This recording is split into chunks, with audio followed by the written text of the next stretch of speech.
Hey guys, welcome back to listening to the opinions of a middle-aged nerd. We've got another one from the Templin Institute. They're really coming hard with the 40K lately, and we've got the state of the galaxy in Warhammer 40,000. I don't know if this is up with the current Crusade era or the Indominus Crusade era, or if this is standard 40K. Let's see what happens.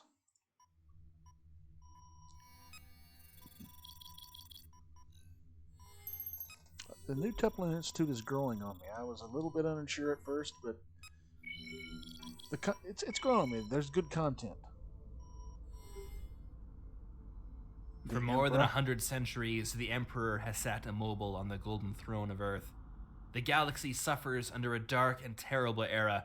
Countless worlds stand on the precipice of damnation. It is an eternity of carnage and slaughter where the cries of anguish and sorrow are drowned out by the laughter of thirsting gods. For in the grim darkness of the far future, there is only war. But can we get a bit more specific than that? Sure, there's only war, but who is fighting who, and which thirsting gods are laughing so heartily? In this episode of Incoming, we'll look into the state of the galaxy in the 41st millennium, or is it the 42nd millennium? That 42nd. question alone brings us to the first lesson anyone studying the Age of the Imperium must learn.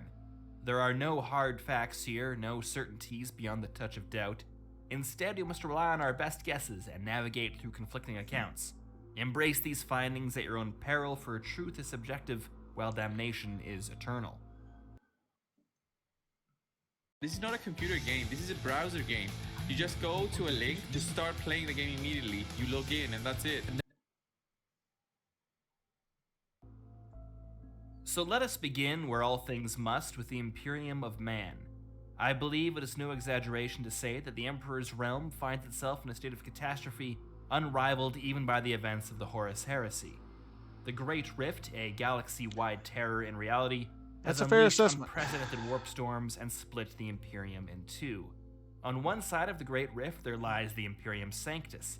It consists of Segmentum Pacificus, Tempestus, and Solar, as well as parts of both Obscurus and Ultima. Here, the light of the Astronomicon still burns brightly, and navigation across the galaxy can still be conducted with at least some degree of reliability. While the Astronomicon has allowed Imperium Sanctus to survive the spread of the Great Rift, it has still suffered tremendously, with even Holy Terra attacked by demonic legions. But that is nothing compared to the horrors of the Imperium Nihilus.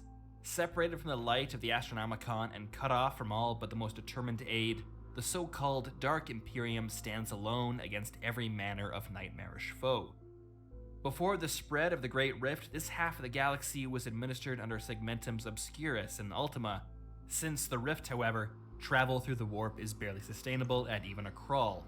The surviving Imperial worlds have instead needed to look to their own defense. Most struggle in isolation, believing that they might be the last light of civilization in a darkened galaxy, and local governors have been forced to make terrible choices and enact monstrous deeds to ensure that light continues to burn. It is difficult to argue against the belief that the Imperium has entered the time of ending, the final stage before mankind, the galaxy, or even all reality falls into darkness, but there remain flickers of hope. The My brightest boy. of these is the return of the Primarch Raboot Guilliman, who now serves as the Lord Commander of the Imperium. It was through his will that the Indominus Crusade was launched across the galaxy and the imminent collapse of the Imperium prevented. Yet Guilliman does not stand alone. A new breed of transhuman space marines have been perfected, reinforcing existing chapters and forming all new ones. Perfected. Together with the armies of the Imperium, these new Primaris Marines have been instrumental in holding the vast territories of the Imperium together. There remain a few key routes through the Great Rift, with the potential to keep the two halves of the Imperium connected, and the worlds that guard those paths have become some of the most important territories in the galaxy. The Imperial Hive world of Vigilus, for instance, has become the ultimate prize, guarding the entrance to the Nockmund Gauntlet, and now fought over by the Imperium, traitors, and various Xenos races. Even the Adeptus Custodes, once rarely seen outside of Holy Terra, are now deployed to these distant war zones. While the extreme measures taken by the Imperium have proven effective, they unfortunately underscore the dire situation that mankind finds itself in. The forces of the Chaos Gods, by contrast, are celebrating their moment of triumph. The emergence of the Great Rift has brought greater opportunities to the ruinous powers than have ever existed in their long history. Even the most Slanesh. ardent Imperial worlds are now fertile Ugh. ground for the spread of corruption and terror. In the Imperium Nihilus, dark cults are spreading at an ever-increasing rate, while demonic intrusions into the material realm are likewise becoming ever more frequent. The greatest symbol of their ascendancy, however, is the shattered realm of Cadia, once the linchpin of Imperial defenses and now the center of a burgeoning Chaos Empire.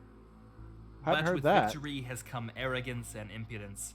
Alliances between the Chaos Gods are always tenuous, and in their race to claim glory and prizes for their respective lords, the forces of the ruinous powers have turned on one another, allowing the Imperium to once again contest planets and sectors that the traitors had easily taken. The success of Chaos has also created an era of desperation, in which old adversaries have forged once unthinkable alliances and embraced a common cause. Isn't that always the way it is? What?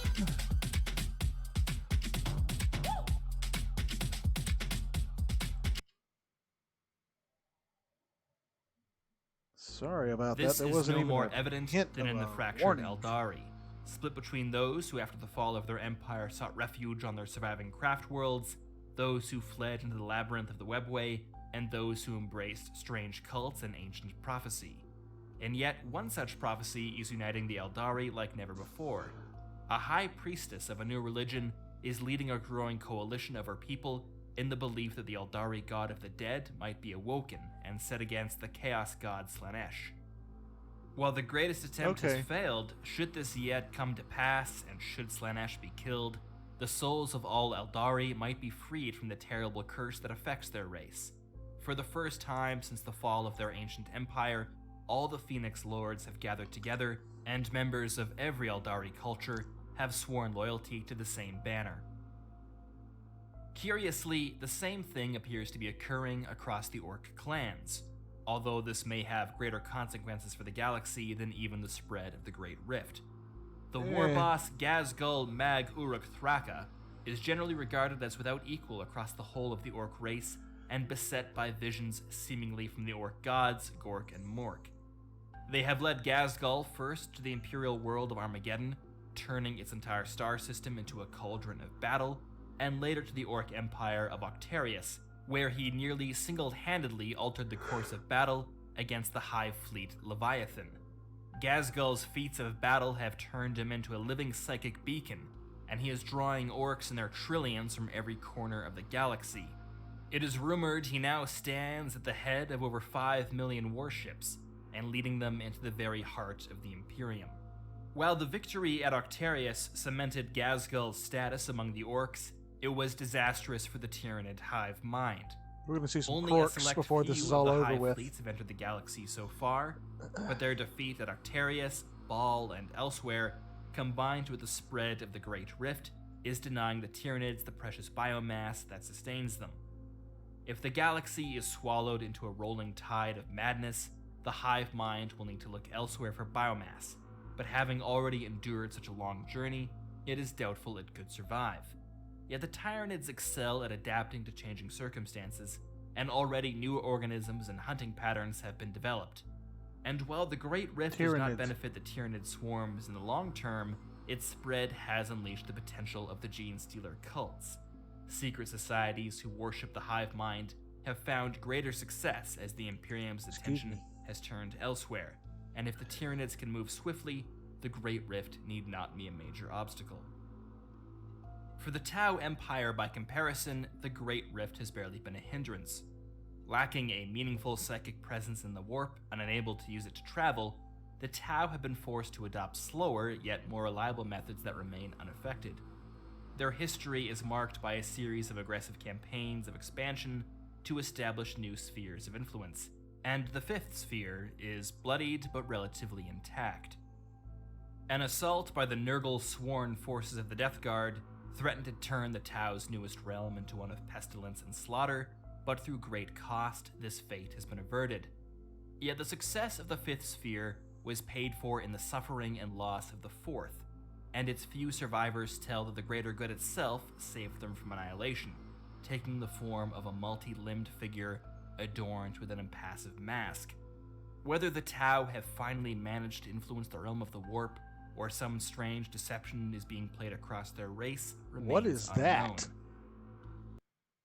Oh, for crying out loud! Welcome to New London. Are you in pain? Take a sober. This is The ridiculous. last and possibly greatest power in the galaxy has yet to fully reveal itself, but the spread of the Great Rift may have forced the hand of its last king.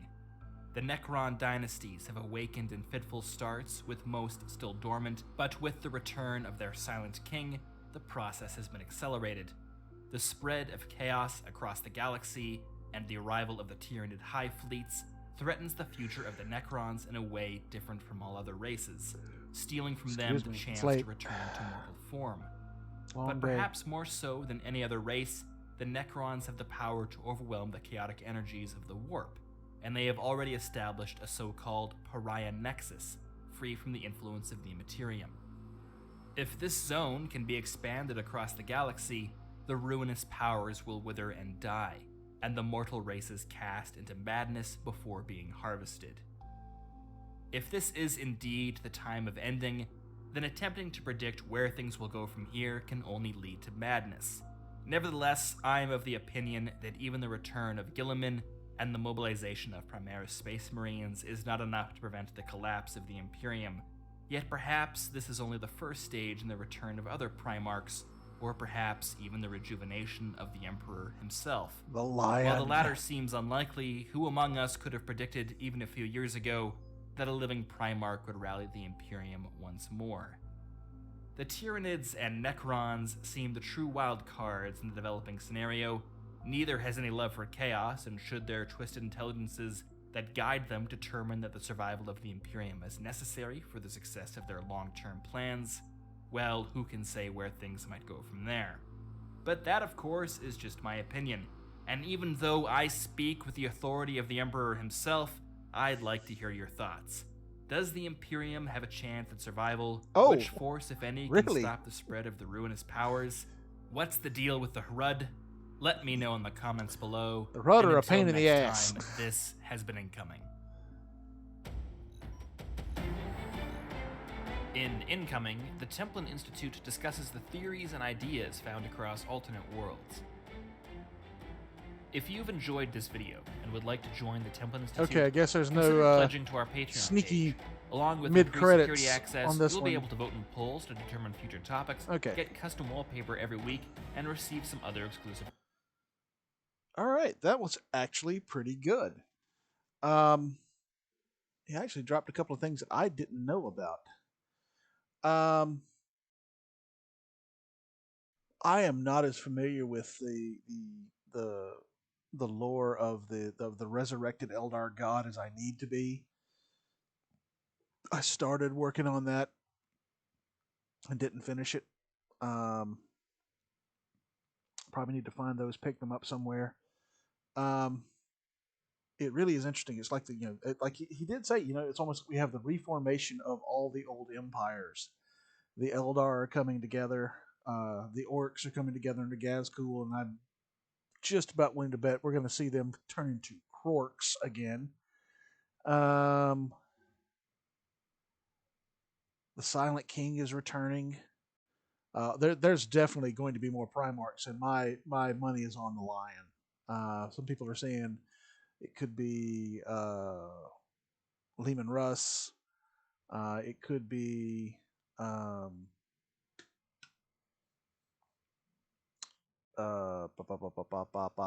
can't think of his name right now. Chorus Korvax, any of a number of them, because there's only one that you 100% know is dead, and that's Ferrus Manus. Alfarius or Omegon, one of the two of them is possibly dead. I think it's Alfarius, if I remember correctly, because I remember there's a little short story about where Omegon feels Alfarius' death. But yeah, it's shaping up nicely, and I wish I had the money to get back into it, but I just don't right now.